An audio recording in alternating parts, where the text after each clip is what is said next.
Hi guys, thought we'd do a little cooking video for you while you're stuck at home. If you want to do something really easy, you can make a 4-ingredient, 5-minute bread. Now, it says 5 minutes, that's to put it together. You have to let it rise for about 2 hours and then you can split it and bake it. But it's a really simple, really easy bread, so you don't need much. You only have 4 ingredients. You're going to need warm water, you're going to need yeast, you're going to need salt, and flour. Okay? So I'm going to instruct while my girls, Willow and Emma, both make this, and then you guys can do this at home if you wanted to. So the first thing it says is this is a no-knead bread. So what you're going to need is a food-grade bucket or a large bowl because bread is going to triple in size before it's done. So these are old ice cream buckets that we've washed out, so that is obviously food-grade. So each of the girls has a bucket. So the first thing they're going to do is they each need 3 cups of lukewarm water. Now it can't be too hot because we don't want to kill the yeast, because the yeast is an active organism and that's what's going to make our bread rise and fluffy. Okay, so we've got, go ahead. We have a 1 cup of water, and then we have a 2 cups of water. So when we put those together, that's how many cups? 3 cups. That's right. Okay, so then we are going to measure out 1.5 tablespoons of our yeast. Now they said on the directions it's about 1.5 packets. So if you split this, I have 2 kids making it, so that's perfect. I went ahead and put it into a little container so we can measure it out and make sure it's accurate. So we want 1.5 tablespoons. So here's our tablespoon. Okay. So we're gonna get it up here. Okay. Go ahead. Sprinkle it over there. All right, and then That's blonde. it's blonde. All right, okay. What? And then Emma's got her spoons. Go ahead and sprinkle that in. Okay. All right. So then we're gonna do the same. We're gonna get 1.5 tablespoons of salt. They said you can use kosher salt or regular. We have regular, so we're just gonna use regular salt.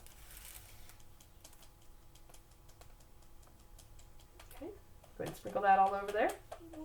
Okay. Nice. Why it's blonde? It's still blonde. It's still blonde. Okay. In there. Go ahead and kind of use your finger and scrape the rest into your bucket. Okay. Please don't drop that. Okay. All right. So then, just reach in and kind of mix them around. You don't have to have all the yeast dissolved, but you want to kind of get it actively started. The warm water is going to activate it and get it really hungry. Wait, how much salt do I need? 1.5 tablespoons, same as the yeast. It smells. So when we come to our flour, we're going to do the scoop method. So we've got our measuring cup. We're going to need 6.5 cups for each. So we got our 1 cup and we got our 1/2 cup. So we're going to do what we did. We practiced this at 4-H. So we're going to stir our flour with a spoon. And then we're going to spoon it in when it's nice and fluffy. We used this when we made the brownie in a jar, right? Mm-hmm. And the sugar cookies? Yes. Yep. I think it's full, Mom. Oh, this is Okay. All right. So then you're going to take a flat edge once it's overflowing, line it up on the top, scrape across. You don't want to compact your flour because that'll throw off the measurements. So that's 1 cup. Oh my. I'm going to go ahead and do this real quick. You can do the 1/2 cup, okay? It looks like a big. So you need 2.5 cups of flour? 6. Jesus Christ. The Willow, I want you to keep track. That was 1 cup, okay? Okay.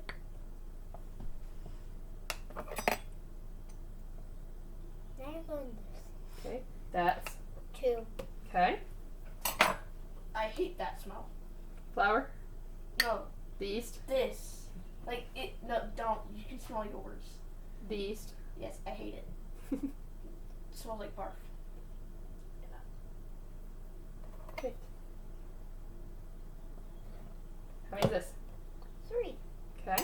It looks like a big mountain. Well, it's going to be. So this is a no-knead bread.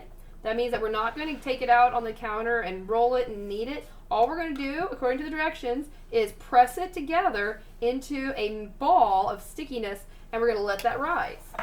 So generally with bread, you would have to knead it and really work. 4. The gluten to make it work. But this is a no-knead bread. So a friend of mine made this and shared the recipe and the link. So we're trying it. I've never made this one before, but she had great results. And I know a lot of people are making homemade bread right now. So I thought I'd share this with you guys while you're home if you wanted to do this. 5. 5.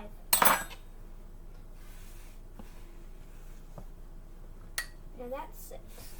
And then you're going to do the half. I figured it'd be faster if I did it this way.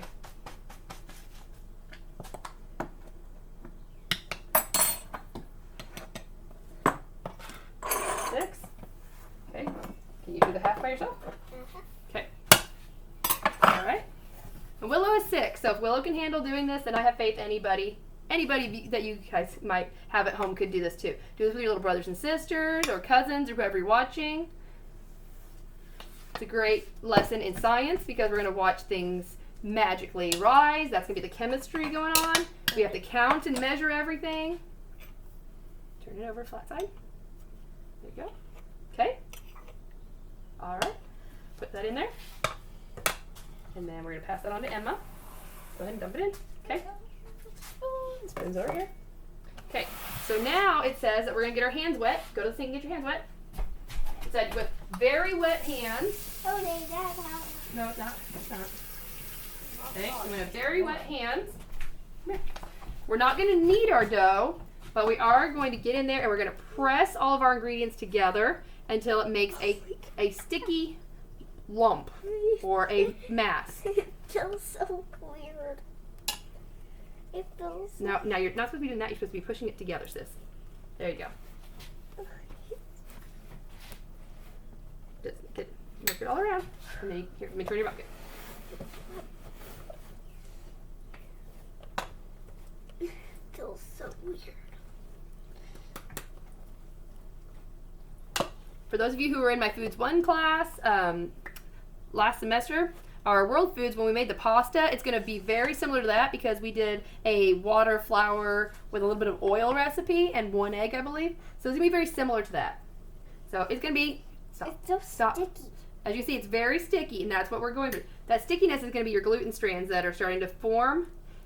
And those gluten strands are what holds things together and makes it very elastic. Do you want to go wash your hands?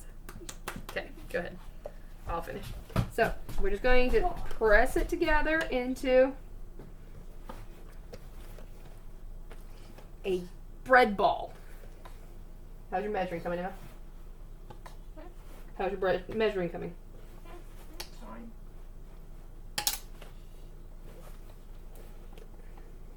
Okay.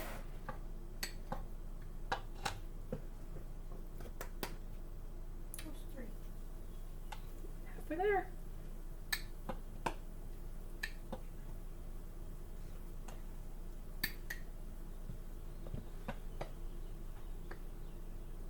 Okay, so now we've got our sticky bread kind of mass in the bucket there. I'm gonna go ahead and wash my hands.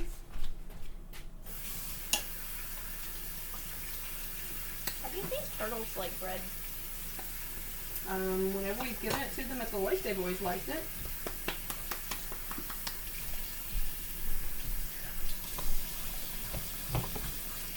My hands are kind of clean. Good deal. You might are getting there.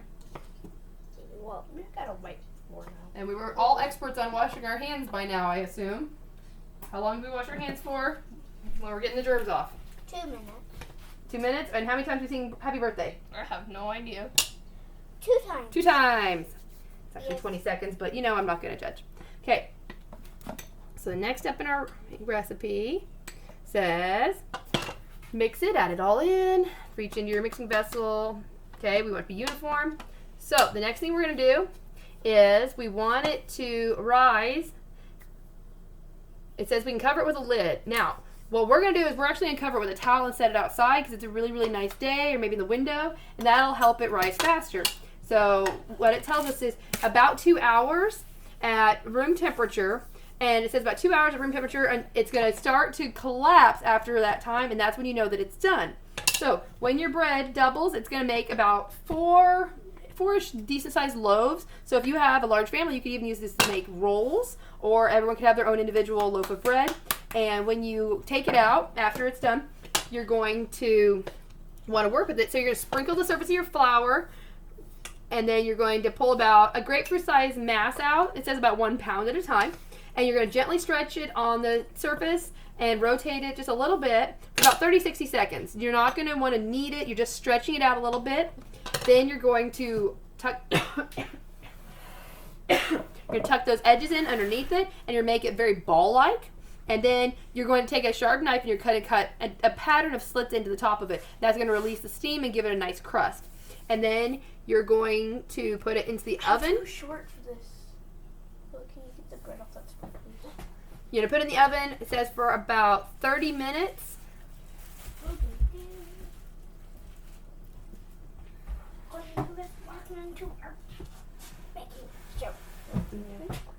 Dust the top liberally with flour. You're going to cook it at 450.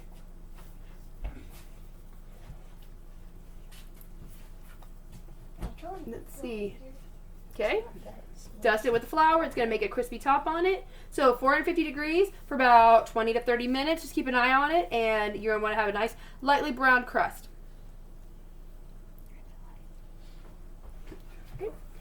So hopefully this is something you guys can all do and enjoy. I'm going to go ahead and post this recipe online with this video, so if it's something you want to try, that'd be a great thing to do. Maybe send me a video or some pictures of you or your family enjoying the bread that you made.